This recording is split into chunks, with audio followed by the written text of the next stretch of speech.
Hello, YouTube. Survivor Series 2017 is in the books. It is over.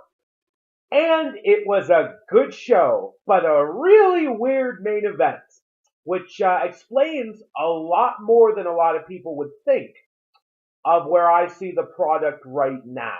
What's going on, YouTube? It's your boy here, Apollo, from Down, Down, Up, Up. I am here once again talking to my wonderful Apollo Nation, you wonderful people who have tuned in to my fourth and last video of this seemingly long weekend about Survivor Series and NXT. NXT is done, but this is Survivor Series results and review. Talk Apollo talk. Let's go. Now, my predictions from YouTube and my last minute predictions were very close. I only made one change, and that was Charlotte winning. And what do you know? That paid off, but we'll get into that when we need to. Kicking off, the 2-hour kickoff got some bonus matches, didn't it? Unfortunately, it was announced after I made my predictions, so I did not put them in, obviously, but I don't feel that bad about it. They were very predictable, in my opinion. Although a friend of mine was a little bit peeved when Elias won, but again, getting into that, the first match on the kickoff was Elias Sampson versus Matt Hardy, and it's kind of weird to see Matt Hardy on the kickoff again of a Big Four pay-per-view, starting the kickoff where there's barely an audience. Sorry, Matt Hardy. I had a nice little match with Elias, got a side effect, looked more like a rock bottom on the ring apron, and another side effect in the ring. But Elias took advantage. He'd been working on Matt Hardy's arm, threw him into the post, flipped around, drift away, his finisher, and won. I was kind of happy to see that because I was hoping they wouldn't have just dropped Elias just like that after the whole Jason Jordan feud. So no, he beat Matt Hardy, simple as that. And then what kind of surprised me, I was not expecting the Cruiserweight title match second. I was expecting it third because of my theory and who I picked, because I picked Kalisto. That didn't work, did it? But I don't mind Enzo as champion because I was one of the people who wanted it to begin with. But I just thought they were throwing the title back and forth. But no, finally, it was a little bit of a weird ending until the actual ending happened. Like on the apron, it's like, what are they gonna do? What are they gonna do? Enzo tried to just finish her out there. Kalisto held on, but then Enzo grabs Kalisto and pulls him right into the one of the turnbuckles. And the metal part, like that holds part of it together. Kalisto goes back in the ring. Enzo hits his finisher, 1, 2, 3. Enzo Amore is still the Cruiserweight champion.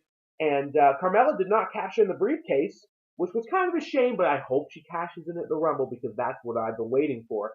So no title changes at this show at all. And then we move on to the third match. Kevin Owens and Sami Zayn on the kickoff, but not the only time we saw them, and I was really happy about it, versus Breezango. Breezango were on the show. They had a cute little banter with Owens and Zayn before the match started, a little promo, just cute for the crowd. It was just nice to see these guys wrestle, you know what I'm talking about? And they had a good little match. Obviously, Owens and Zayn won, pop-up powerbomb to Fandango, 1, 2, 3. But everyone was thinking, oh, Jason Jordan's going to interfere in the main event. What about Owens and Zayn? And they did. But again, we'll get to that later. So now kicking off the show. Well, I didn't expect this to kick off. The Shield and the New Day. Okay. And it was great. Man, that was a good match. False finishes. New moves. Like, it was just so much fun. It was so much fun watching that. New Day basically hit a double version of their finisher. Is it the Midnight Hour, I think? Big E had two guys on his shoulder, Rollins and Ambrose, and Kofi hit the double DDT. Roman was there to make the save, though. And then just move after move, chance after chance. You know what I'm talking about? And at one point it looked like the Shield had New Day down, but New Day came back in. Looked like they had the Shield down. Shield came back in. And then the finish. The Shield powerbomb from the top rope. Oh, man, that was nuts. It was such a fun match. I could go through more, but I seriously recommend you guys watch that match. And if you can't tell, I am hyped, but I am very tired. Moving on. Second, we had the women's 5-on-5. Oh, and I hope I mentioned the Shield did win. Shield won. The women's 5-on-5 elimination match between Team Raw, Team SmackDown. Raw again, Nia Jax, Captain Alicia Fox, Bayley, Sasha Banks, and Asuka versus SmackDown. Late addition of Natalya, then Becky Lynch, Tamina with Lana, Naomi, and Carmella. I hope I got all those names right. I hope I did. So the match started, and within less than 2 minutes, Bayley got a roll up on Becky, and that was it. Goodbye, Becky Lynch. That was really quick. And again, pretty ironic because last year's Survivor Series, it came down to Bayley and Becky Lynch, and Bayley pinned her. So that was pretty ironic. And one more ironic thing before I continue with this match. The whole pre-show, it was an all-heel winning pre-show. Elias, Enzo, and Owens and Zayn. Just like SummerSlam this year. All heels won. Usos, Neville, and The Miz and The Miztourage. That's weird. Really weird in my opinion. So moving on with the women's elimination match. So we had 5-on-4 Raw over SmackDown. But then Tamina started coming back. And I believe eventually eliminated Bayley with a splash. I probably won't get all of this in order, but I'm just trying my best. So, goodbye Bayley to a Tamina splash. And then finally we saw a little bit of a fight between Tamina and Nia Jax. Saw some headbutts. It escalated outside. Tamina got some super kicks in and jumped off the stairs with a crossbody. And Nia Jax was eliminated via countout. That's what they should have done last year instead of making her tap out to the disarmer. Yeah. And then, again, 4-on-4. But then SmackDown was coming back rapid fire, I believe. Again, I'm just trying to get this in order. No, that would have been 4-on-3 now. 4-on-3 Raw. And then Alicia Fox came in trying to get rid of Naomi. And Naomi got a roll-up, but I think this was originally supposed to happen. Alicia Fox would have kicked out, and Naomi would have put in her finisher, that submission, but Fox didn't move in time, and the ref counted the shoulders down. So once they went to the submission, the ref's like, hey, get off her, it's over, she got pinned. It looked silly, and I kind of laughed about it. So then we had 4-on-2. Sasha Banks immediately jumped in and put in the bank statement on Naomi, and Naomi tapped out. So then 3-on-2, right? Yeah, Carmella would have still been in there. I believe Asuka then got rid of Carmella with a vicious kick to the head. Goodbye, Carmella. I would have expected her to be eliminated first. In some circumstances, I didn't pick that in the fun. But if she was going to cash in, sorry, camera, calm down. I would have assumed Carmella would have been eliminated first because of the cash-in later, but she wasn't, and yeah, that kind of came to the hint. Oh, maybe she's not cashing in tonight, guys.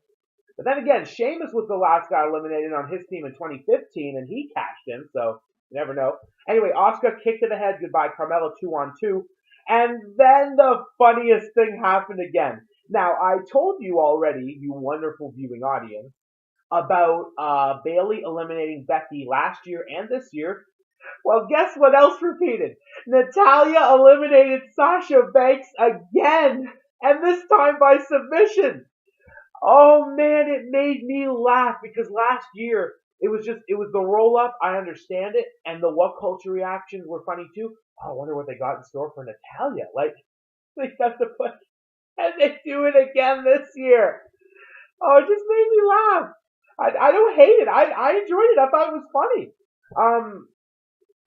And no discredit to anyone. I just thought it was funny. That's it. And then Asuka did what Asuka does.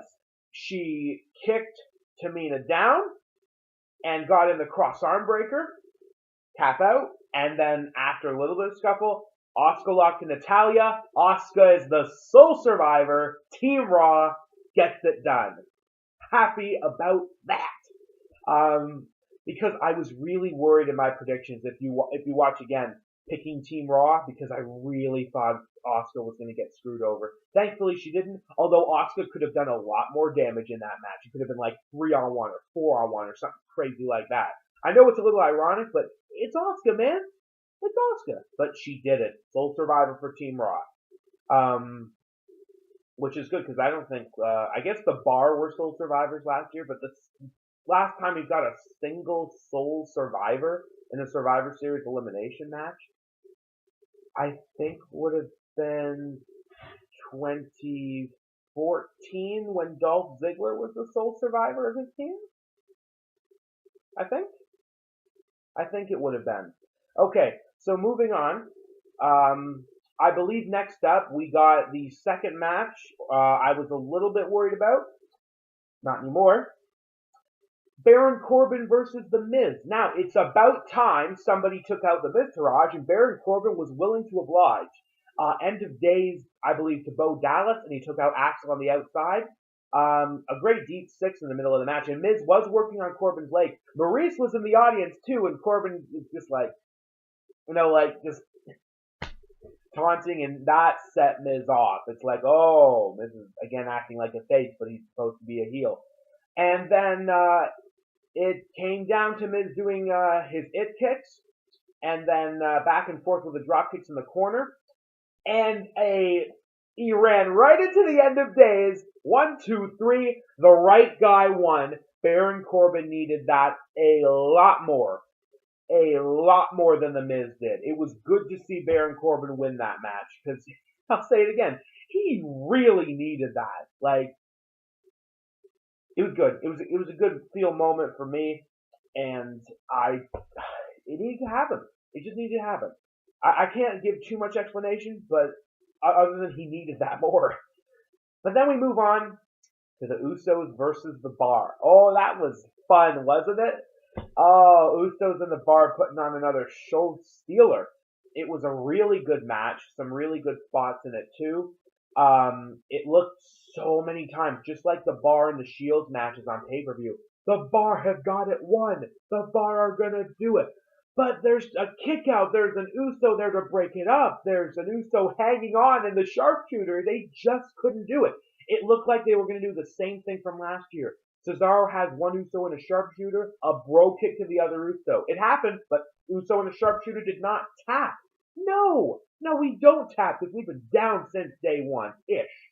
And made it to the ropes. Usos came back, super kick galore, and a splash of Sheamus does the trick. Usos pick up the win. Again, I recommend you all get your hands watching that match if you can. It was a really good match. I'm not sure what I just saw.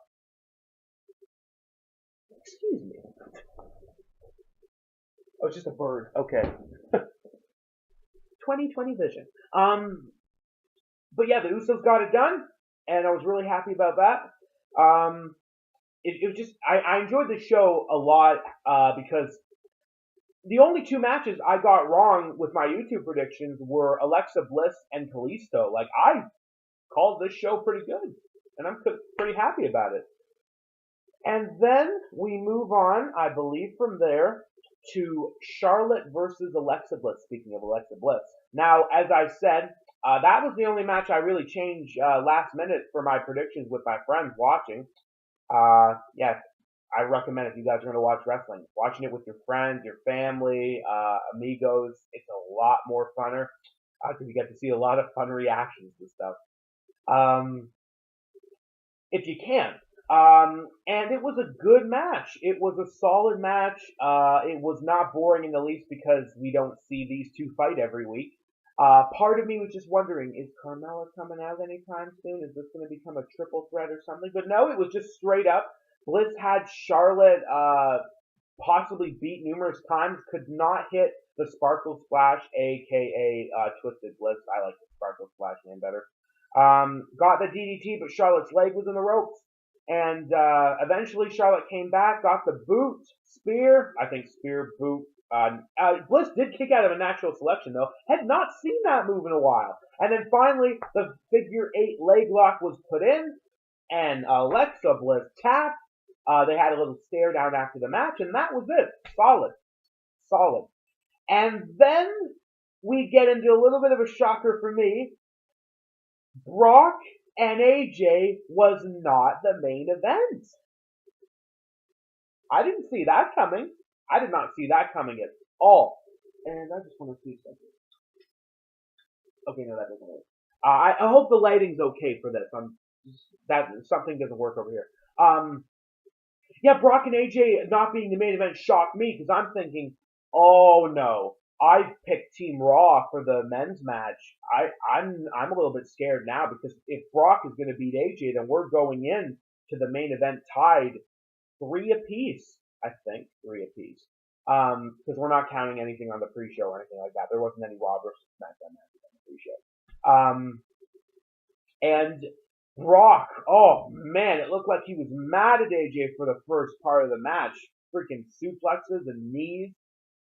Oof, and some of those suplexes AJ sold. Man. But AJ finally got back in some shots. I think it was 3 phenomenal forearms, but Brock, he kicked out. He kicked out of the third one. And AJ did get the calf crusher in, though. That was pretty cool. It's like, yeah, tap out, Lesnar. Lesnar went for the F5 a lot, but AJ was able to survive. But then it was the finish that a lot of people, including myself, expected. It looked good, though. Phenomenal forearm caught into the F5. 1, 2, 3. Brock Lesnar wins. Would have been great if AJ won. But there was no interference from Jinder Mahal. But Jinder Mahal is getting his rematch for the WWE title this Tuesday against a banged up AJ Styles. Can you imagine? Like, will Jinder just win it back and go into the India Tour fighting Triple H for the title? Now that Almas has won, it's great having an underdog as champion again. But I am such a Jinder fan. I like Jinder Mahal, and I like that he's a real heel. People don't like him. Like, you know, I agree with what Christian said. He's a real heel. People don't like him. And if he wins it back, I'll be happy. I'm sorry, AJ Styles. But again, the main reason AJ Styles won the title is because it's just rumor. A lot of what I say is rumor. I don't work with anyone in the company. But the rumor, again, Brock went up to Vince. I'm not fighting Jinder. I want a better opponent. AJ Styles. You know? If that's it wouldn't surprise me. And Jinder just wins it back on Tuesday. We'll see. We'll see. Because the next time I'll be seeing you wonderful people will be my predictions for Clash of Champions, the SmackDown pay-per-view in December. I think it's the 17th? 17th, I think, in Boston. And now on to the last match, and thank you all for tuning in. I know this video has gone on longer than I thought. But again, it's Survivor Series results. I gotta go through. It's a good night. And then this match happened. Team Raw, Team SmackDown, main event. Team Raw, Kurt Angle, Triple H, who had not wrestled at Survivor Series since 2009. Kurt hasn't wrestled here since 2005. Braun Strowman, Samoa Joe, Finn Balor, taking on Team SmackDown, the returning John Cena, Shane McMahon, Bobby Roode, Randy Orton, and Shinsuke Nakamura. We kicked off with Shane and Strowman, and Shane, you silly boy, rushing Strowman from behind. Strowman just throws him back to his corner. Like, are you kidding me? And we got some good back and forth for a while between a few of the guys, including Bobby Roode and Triple H. It's like looking into a mirror. And I think even Nakamura and Triple H for a little bit. And then eventually, Braun Strowman, there's the running power slam. Nakamura is the first person eliminated. And then another power slam, and Bobby Roode is eliminated. So we already have Raw 5-on-3 as NXT's biggest stars on SmackDown side are gone. Just like that. And then SmackDown was able to suplex Strowman through an announce table outside thanks to Nakamura and Bobby Roode staying to help. So all 5 men picked him up and through the table he goes. And then Raw was really trying to come back. It was, I believe, 2 attitude adjustments to Samoa Joe, who just couldn't get along with Finn Balor. They might be having a continuing feud into December. But at least it was 2, but John Cena eliminating Samoa Joe. And then, I believe, John Cena got Angle slammed. Yeah, we saw John Cena and Kurt Angle for a little bit. That was pretty cool. We got to see Randy Orton and Triple H for a little bit too. Like a lot of old feuds. Just remember the days. Ruthless Aggression era and the new era. Angle slam to Cena. The referee's back is not looking. Well, the referee's turning his attention to Angle. Coup de grace by Finn Balor to Cena. Another Angle slam, and Kurt Angle eliminates John Cena. Wow, that was something. So then I believe it was 3-on-2, Raw versus SmackDown. And this kind of shocked me a little bit later. But then, finally, as Orton was about to tag in Shane, Kevin Owens and Sami Zayn made their names known. They came out and assaulted Shane McMahon and just made a big deal, a crowd pop. But then Shane grabbed a chair and actually took care of Owens and Zayn. That was kind of weak. Like, Shane is supposed to be the big deal. Not the big dog, that's somebody else. But the big deal.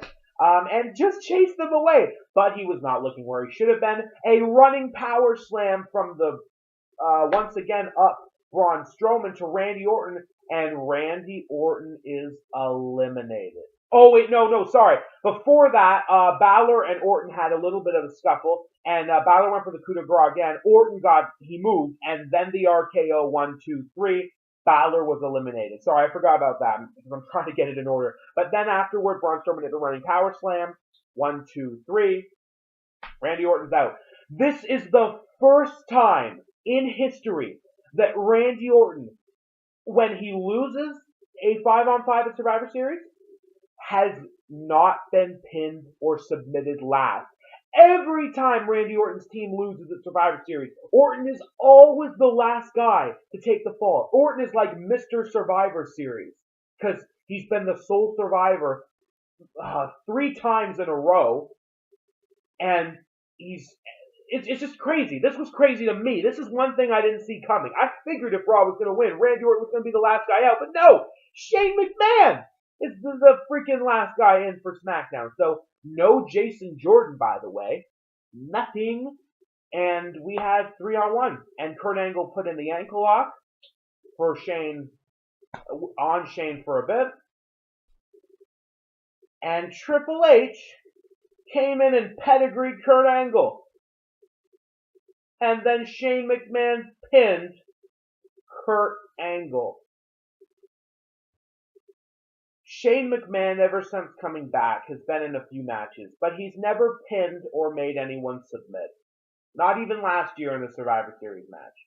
And now he pinned Kurt Angle. So Braun Strowman is looking at this and like, what did you just do? And Triple H is standing with Shane in the ring and trying to help him up.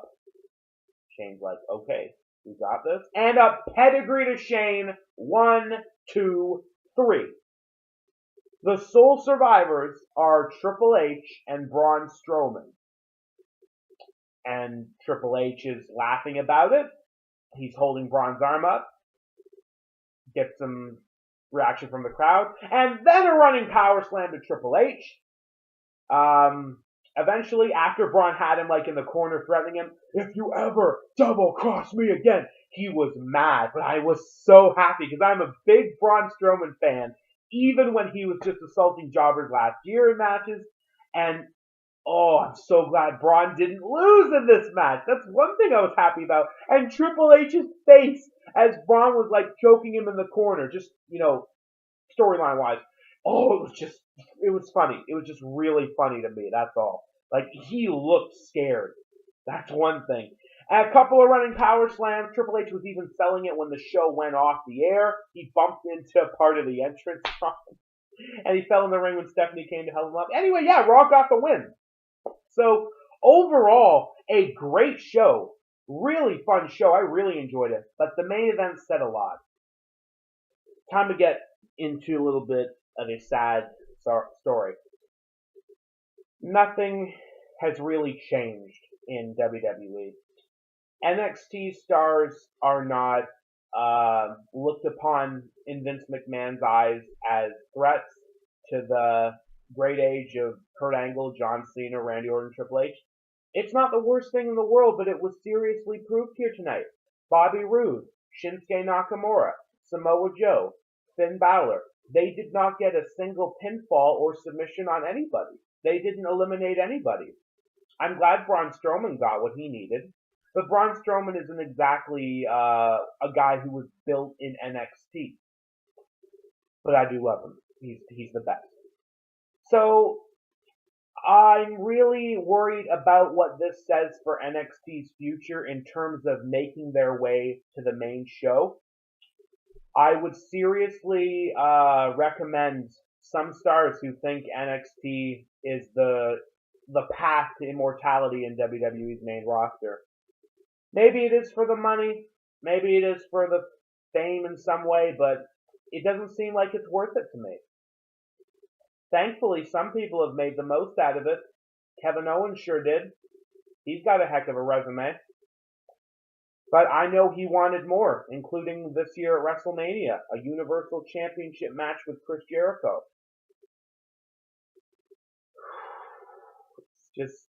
It says a lot. I hate to leave this video with a depressing ending, but it really says a lot with what WWE and Vince McMahon look upon their NXT talent. Again, I can only speculate, but I'm giving you my honest opinion.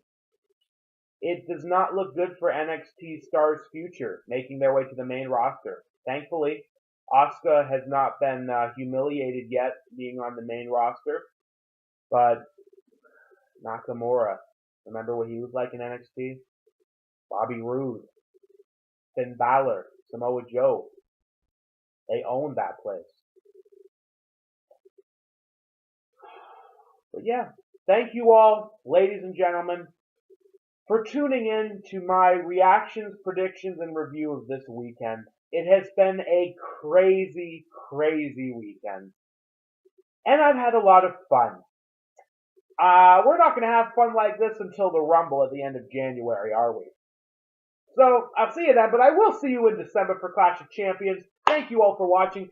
Like, share, subscribe. Leave your thoughts of the show in the comments below. Tell me what you thought of it, what your favorite match was, and anything else you'd like to share. I will see you in December. I hope you all have a wonderful Monday. Keep it real.